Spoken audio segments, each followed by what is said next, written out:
বৃহস্পতিবার সন্ধ্যা থেকে শুক্রবার শুরু হয়ে যায়।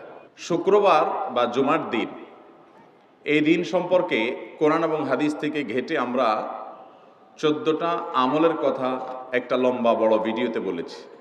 আজকে সেখান থেকে আমি সংক্ষেপ করে এই 14টার মধ্যে আবার অতি গুরুত্বপূর্ণ 5টা আমলের কথা বলবো ইনশাআল্লাহ। নাম্বার 1, সবচেয়ে বেশি যেটা করতে হবে পরিমাণে, জুমার দিন জুমার রাত বৃহস্পতিবার সন্ধ্যা থেকে নিয়ে শুক্রবার সন্ধ্যার আগ পর্যন্ত পরিমাণে সবচাইতে বেশি করতে হবে যে আমলটা, সেটা হলো দুরূদ শরীফের আমল। নবী করিম সাল্লাল্লাহু আলাইহি ওয়াসাল্লাম বলেছেন, আকসিরু আলাইয়া মিনাস সালাতি মিন ইয়াউমিল জুমআতি ওয়া লাইলাতিল জুমআহ, তোমরা জুমার দিন এবং জুমার রাতে আমার প্রতি বেশি বেশি দুরূদ পাঠ করবে, দুরূদ প্রেরণ করবে।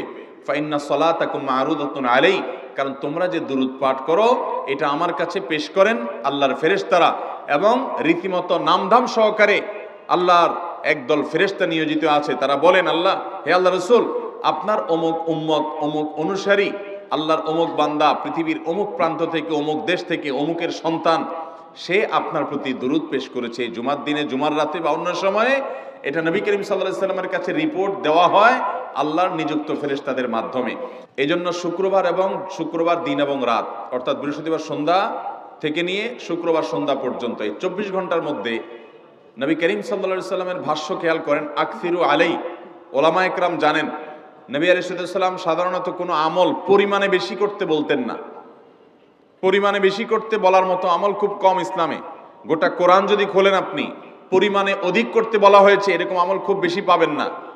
তোমরা বেশি বেশি করে নামাজ পড়ো, বেশি বেশি করে রোজা রাখো, এরকম কথা কোরআন হাদিসে নাই। অবশ্যই একজন ইমানদার 5 ওয়াক্ত ফরজ নামাজের পাশাপাশি অধিক পরিমাণে নফল নামাজও পড়বেন, সেটা ভিন্ন কথা। কিন্তু কোরআনে বেশি পরিমাণে আল্লাহর জিকির করার কথা বলা হয়েছে।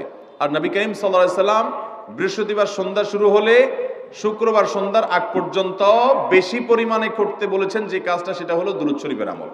দুরূদের এই আমলটা, এটা করার জন্য আল্লাহ তাআলা এমন সহজ করে দিয়েছেন যে অজুর প্রয়োজন নাই। আপনার অজু নাই, তারপর আপনি দুরূদ পাঠ করতে